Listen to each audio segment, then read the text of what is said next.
It's starting. There are kids in this world who are different. Special. I think it's a hoverboard. They look like us and they act like us. But they are not us. You're Mother Nature. Who wants a selfie with the Grim Reaper? There's a girl floating in the water. Find the treasure She island. belongs to the world of the dead. It's a broken locket, exactly like mine. Dog, run! GZM shows Mars out. Imagination Amplified.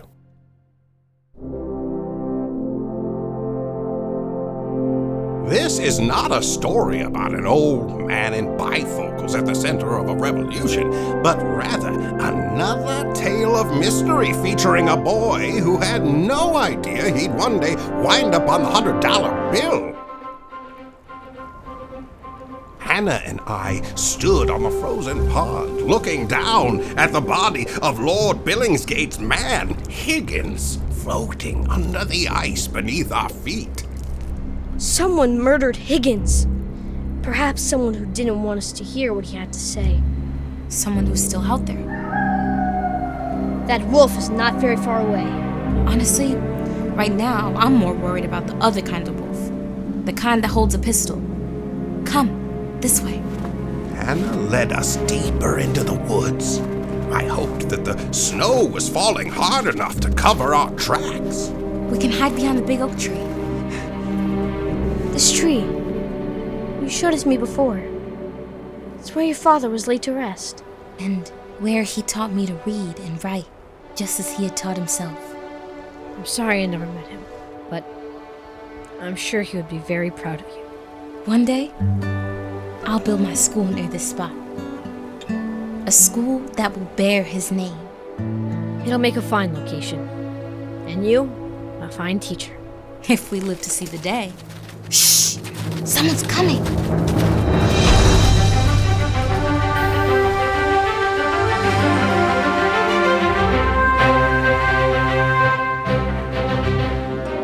You know me as Benjamin Franklin, statesman, inventor, founding father. But back in the 1720s, as a teenager in New York, I was just plain Ben.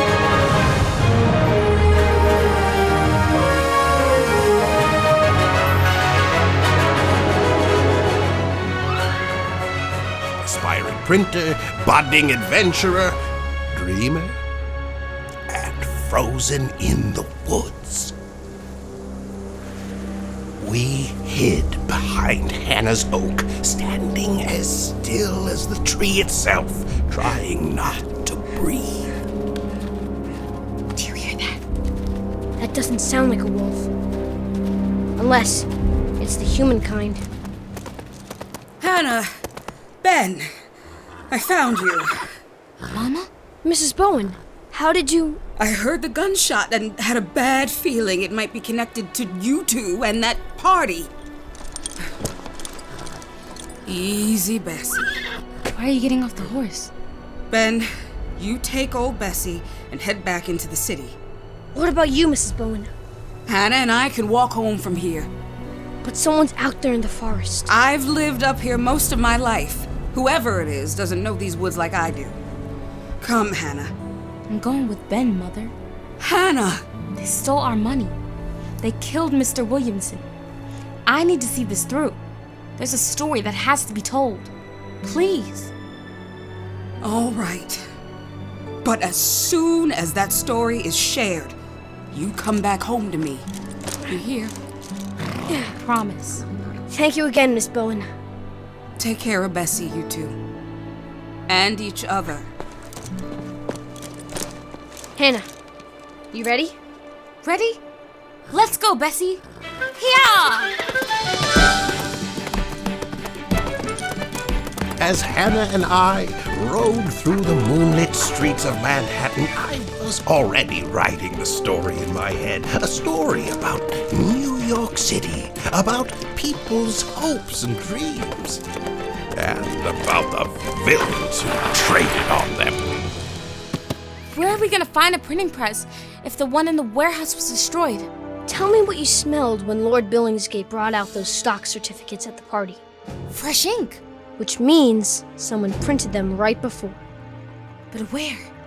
I suspect they were brought in through the tunnel, which likely means... The press is back where it started. Hannah and I found ourselves once again breaking into George Williamson's shop. But who brought it here? We'll worry about that later. We have a story to print.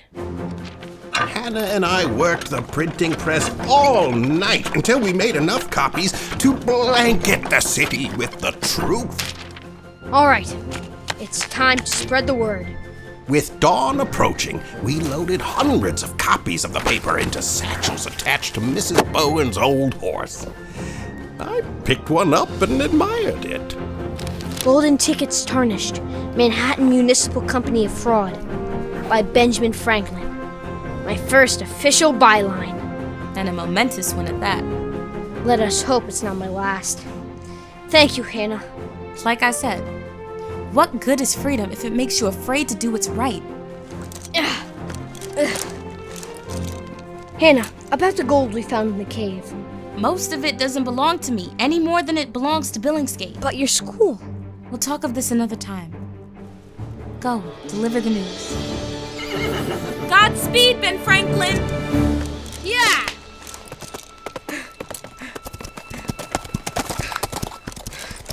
Okay, Bessie. We'll start at the bottom and work our way up. As I rode the old mare down the streets of Manhattan, I knew the trouble I was about to cause. But I didn't realize that trouble was already following me. What's that? I looked over my shoulder to see a carriage following me, and it was moving at a very fast clip. Come on, horse. Let's go! Yeah! I raced as fast as I could, but Mrs. Bowen's old mare was no match for the powerful stallions in pursuit. Let's see if we can lose them by the docks. I tried to swing around the darkest of streets, but the carriage only gained ground. They're too speedy for us, girl. I don't know how to shake them. Finally, in desperation, I went around a corner too fast, and... The horse reared up, tossing me off her back, the satchel full of newspapers sailing into a snowbank. As I lay on the ground, trying to shake the cobwebs from my brain, a canvas bag was placed over my head, and I was shoved into the back of the carriage and driven off into the night.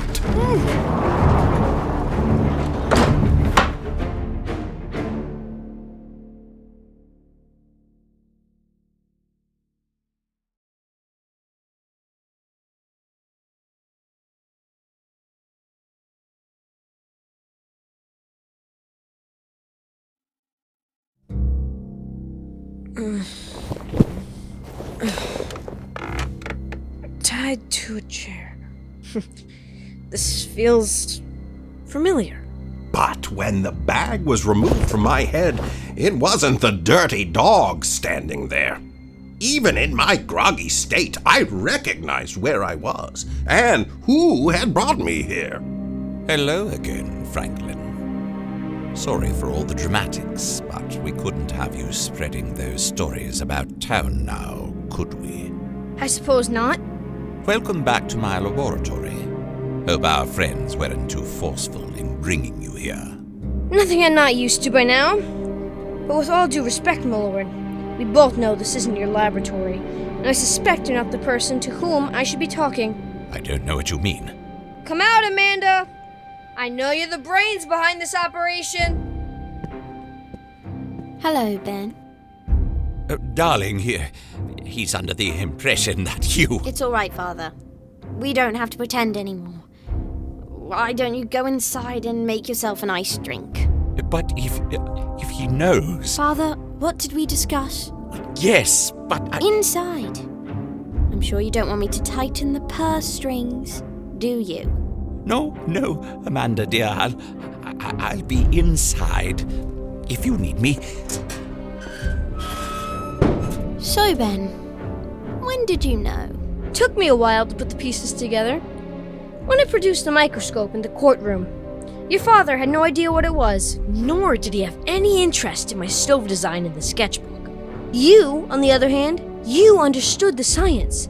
You had it built, just like you had this laboratory built. My father is not what you'd call forward-thinking.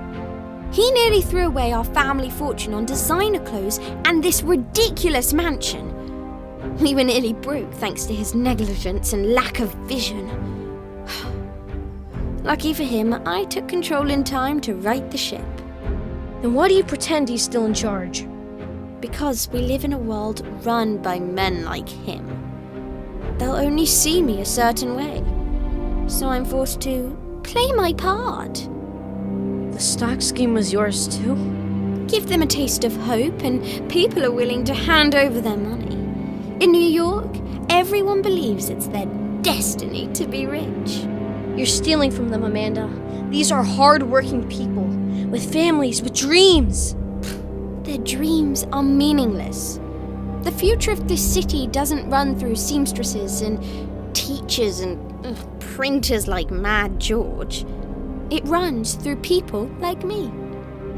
And like you, Ben. Was it you? Did you kill George? All of this falls apart if someone goes public with the truth. George learned that the hard way. So did Higgins. But you're a lot smarter than either of them. You want me to forget what I know? That the bridge is a lie. That you're taking people's money and using it for your own purposes. That you killed people. I know you're an ethical fellow, but also a practical and ambitious one. All charges against you will be dropped. This lab could be your home. It's everything you've ever dreamed of. But you have to give up on telling the story. All right. I'll destroy the newspapers. You will? You make a lot of sense, Amanda. The future is what matters. Like you, people overlook me for being young and poor. I too had to invent an identity. I should have recognized what you were capable of. I apologize. Now, why don't we fire up my stove and feed it some newspapers? Wonderful idea, Ben. Allow me to untie you. I loaded all the copies of my newspaper into the stove Amanda had built from the specifications in my notebook. I knew you were smart. This is the best decision you'll ever make. I agree. All we have to do is light it. I lit the corner of a paper. Now, I shut the door, and voila! I watched as my very first byline went up in flames. Every copy. And soon, my smokeless hearth began filling the room with thick black smoke. What's happening? Why is it doing that? I can't imagine what went wrong. Actually, I knew exactly what went wrong. It was a flawed design. Do you know how many tries it took me to get my stove working correctly? 20 years later? But my failures led to some of my greatest successes, and that day in Amanda's lab, it was failure that saved me. Using the thick smoke as a cover, I managed to escape back into the stable where I borrowed one of Billingsgate's horses. Come on, Hannibal. Just you and me now. Yeah!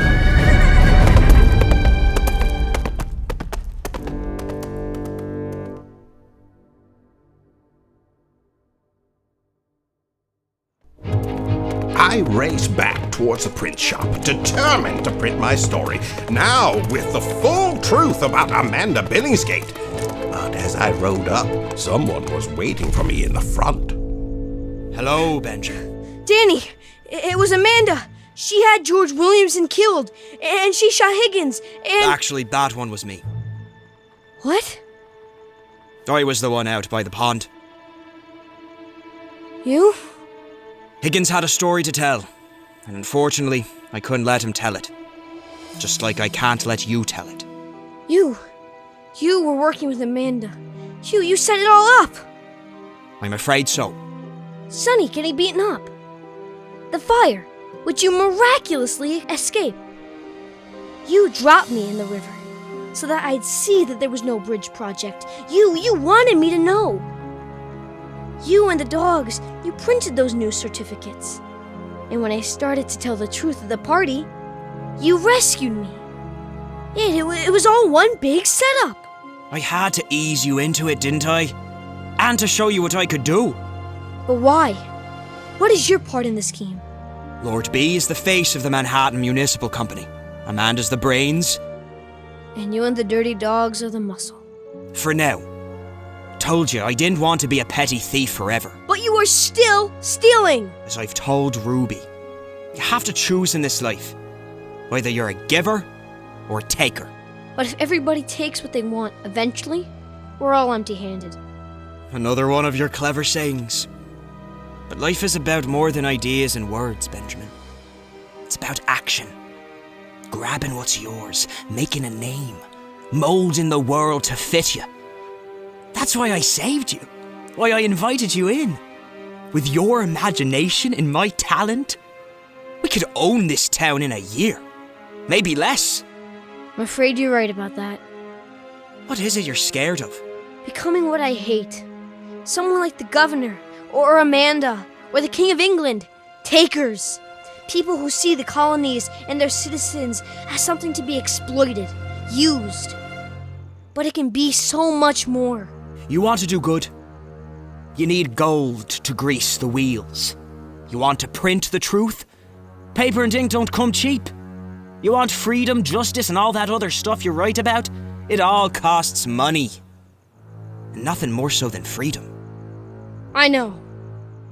One day, the price may have to be paid in blood. Until that day, stick with Danny Quinn. The king will bow and scrape to me before I'm through. And it doesn't matter who you step on to get there? No. As a matter of fact, it doesn't. So what say you, Benjamin? Are you with us? Or are you against us? It is the same question I would be asked again on that day I signed my name to the Declaration of Independence.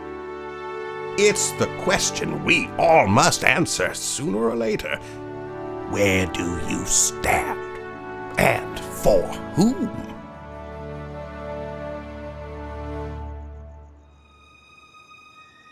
The answer is no, Danny.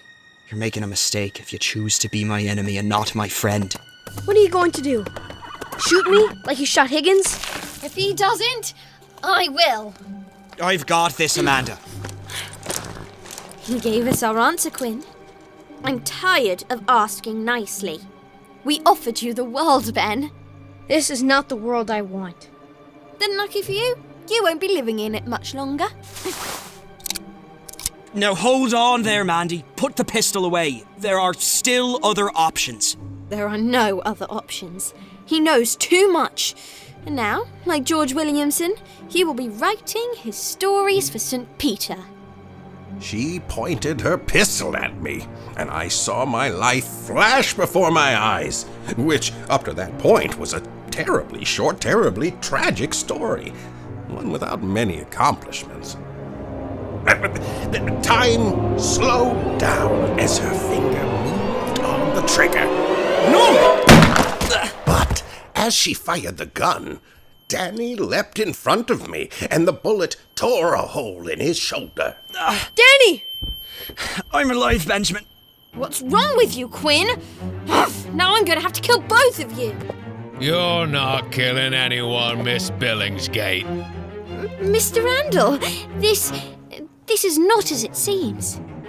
I'd never been so happy to see the watchman. Someone delivered a newspaper to my door with a very interesting story. Good work, Hanna. Amanda Billingsgate, you're under arrest for the murder of George Williamson and attempted murder of Benjamin Franklin. No, this isn't right. I didn't do it. Sorry to say your father won't be the judge of that. We arrested him back at the house and he confessed to everything. That idiot! Ugh, I knew I should have sent him back to England. Ow! Mr. Watchman, we need to get Danny some... I turned back to see Danny, but Ruby and the dirty dogs rolled up and were already loading him onto a wagon. Come on, Danny. You'll be all right. Ruby! You've done enough, genius. We'll take it from here. Yeah!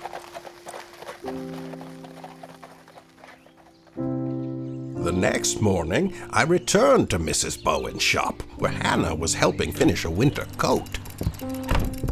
You look lost, Ben Franklin. Maybe, but I'm working on it. Glad to hear it. I see you're still stitching clothes. So, the gold? I went back into the tunnel. It was all gone. All of it? Then your life savings. It's gone. Not quite. Hello, Mrs. Bowen.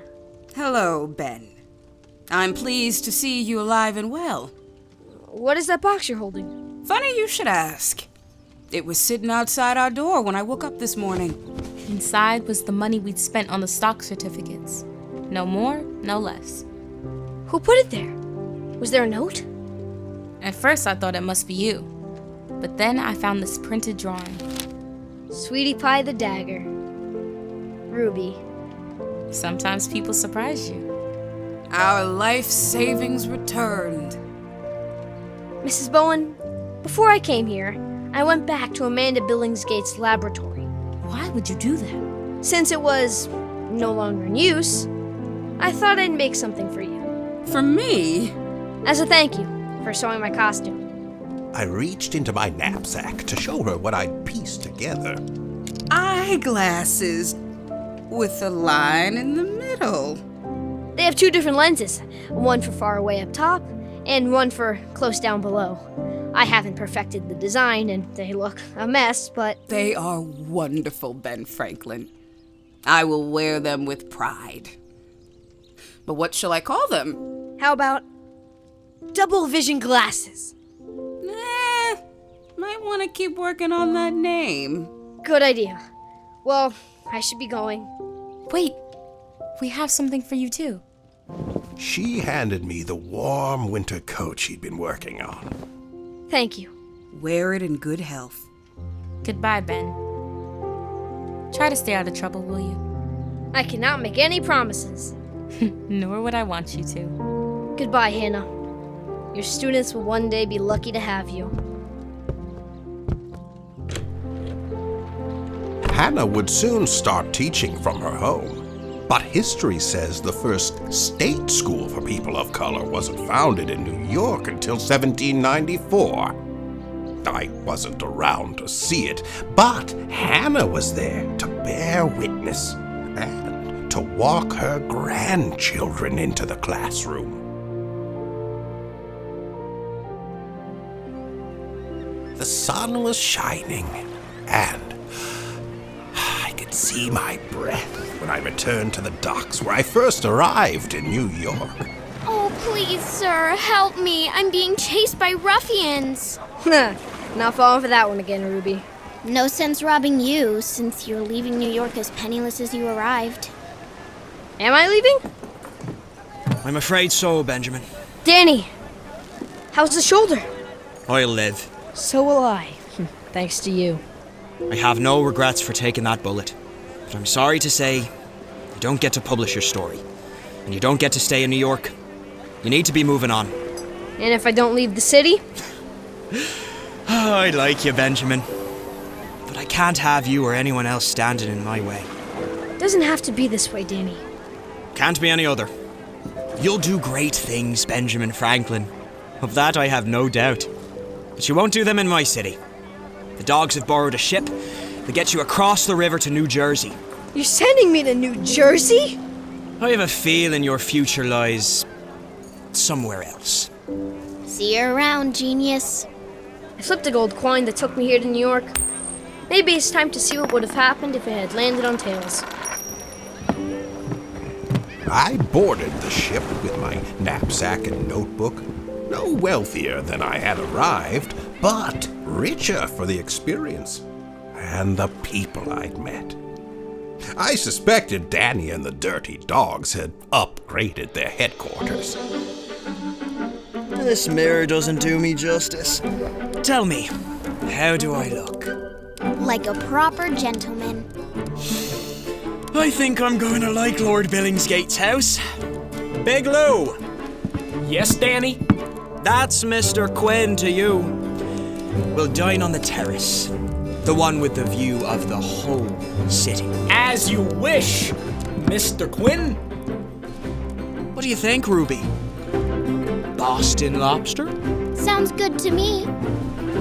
And so, I set sail from New York, bound for Philadelphia, and the life that would make me famous. Danny Quinn was right about one thing.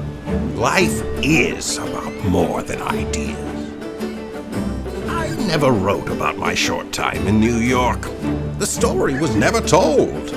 The city would have to wait till a man named John Peter Zenger would one day take on the royal governor of New York in court and succeed. He would forever be known as a symbol for freedom of the press. From the deck of the ship, I watched New York Harbor fade into the distance. Over the next 300 years, it would become one of the world's great cities, known for its industry, arts, and diversity. Freedom would come for all its citizens.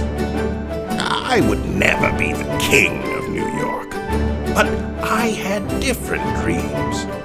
Dreams of independence and opportunity. And that was enough for me. No, my friends, that's everything. Farewell. Until the next adventure, which, between us, is a Halloween ghost story.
For more awesome pods, go to gzmshows.com.